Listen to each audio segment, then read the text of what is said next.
Hello wonderful people, doing back-to-back reviews today. Now it's time for Chanel house. So Chanel, I have reviewed a lot of them in the recent times. I haven't done that many Chanel fragrances because I haven't bought anything new. They release few fragrances like from women's side, but mostly what they released are not really from the men's side that much. So you can go and check my older Chanel reviews, but today I'm going to review the one that I missed, and I have one more, Pour Monsieur. That one I actually am yet to review, and there are a few other old ones, right? I have done Chanel, Antheas, Platinum Egoiste, the Allure line. So today we're going to be looking at one fragrance I never really bought, and I think this is one of the most complex fragrance in the game. I'm not sure if I'm going to buy the bottle just yet. This is on loan from my brother. So this is called Egoiste or Egoiste. So this fragrance is the newer bottle for like design. The older one used to have this thin, tall bottle. Same with Platinum Egoiste, which I own and I love. They're completely different fragrances, okay? Even though they share the same bottle and almost the name. So Platinum Egoiste, to me, it's one of the most versatile, cooling, green fragrances ever. It is one of my most favorite beast mode performer for all year round.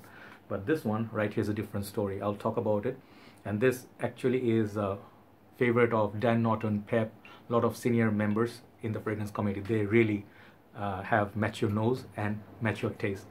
For me, I tried this fragrance like 2 years back. I felt like I'm not sure what I'm smelling.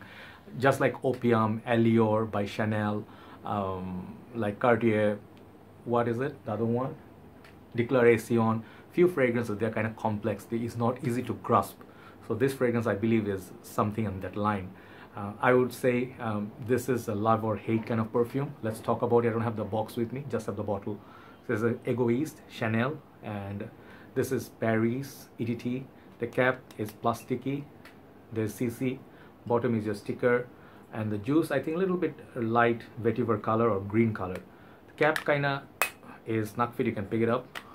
Atomizer looks like that. And I believe this was a tester bottle, so it doesn't come with a box or something. So let's spray this and talk about these sprayers are really good. Okay, really nice sprayer. So this fragrance, I do not know when it was released. I think it was a long time ago, probably 90s.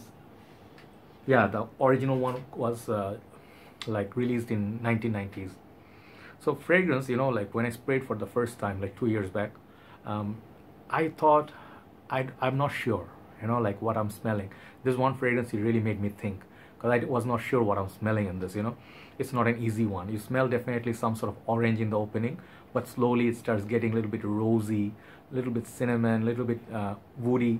So I think there are notes like sandalwood, cinnamon, rose, tobacco, Brazilian rosewood, vanilla, carnation, leather, some sort of amber, pepper, you know, those kind of notes. So it's kind of complex and mostly for winter perfume. Like it's it's mostly for the winter time. So I like the opening, kind of like cinnamon orange fresh sort of opening, but very soon it will start going to more daring side and more complex side of things. It gets darker. So I never smell the tobacco in this, but I definitely get some woody. The rose in this, it's kind of dark, you know, like how do I explain? It's not a fresh rose, it's not a rose oud combo, but it's more like a something a designer house, up class designer house like Guerlain or Chanel would produce in their niche line. So this smells very niche, very stands out in the public of or crowd of other Sauvage, more known Dior Homme Intense, Line Vidalom. This one smells nothing like those.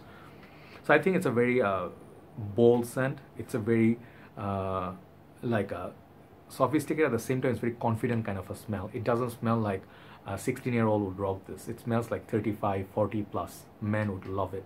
It has similar vibe like maturity like Pour Monsieur by Chanel, also Antheas, if you know those. Platinum Egoiste is a little bit more light-hearted. I'm not quite sure where you can wear this. I think in office scenario with a suit, if you rock beard, you have a little bit maturity and, you know, age on you. This would be really good. You really need good persona to pull this off. But this one also gives me sort of feel like, you know, that Opium, West Opium sort of gives you kind of like the vanilla. It has a kind of a peppery, and then that spices like, what's the spice in this? I think not nutmeg. It has was that star anise, right?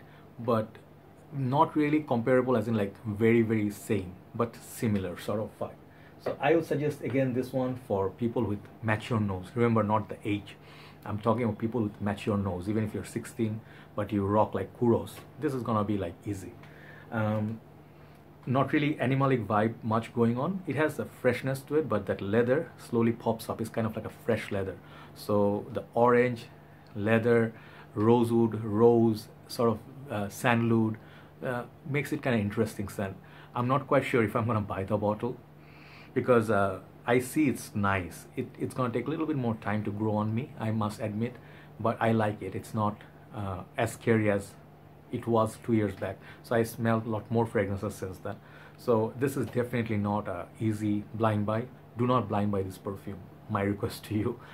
Definitely go and check and give it some time. On the dry down, you might enjoy the perfume a lot more. Opening is a little bit challenging for me. It's nice. It's really nice. It's classy. It stays classy like Chanel Allure. You can see the quality definitely in this. Longevity is pretty potent. I say 7 hours, 8 hours easily you can get. Cold weathers you're gonna get 8 hours plus, right? So overall, I'm gonna give this fragrance for what it is. I'll say give the quality wise, it's like 8.5, but as per my liking, I'm giving this 7 out of 10. The wearability factor in this, I think I need to give it 2 more years. When I reach 40, perhaps this is gonna be one of my most favorite. I can see, but not just yet. So I'm not calling it a bad fragrance. It's just a bit on the daring side for me at this moment. So this is Egoiste by Chanel. In my opinion, it gets 7 out of 10. I know many people hate me who love this fragrance. I'm not calling this a 7. I'm just saying, just because it didn't go with me, for now it is 7 out of 10. So check it out. That Chanel's Egoiste. Okay, this is really nice perfume. Good quality to it and good longevity. So time to move on to the third review for the day. Bye bye.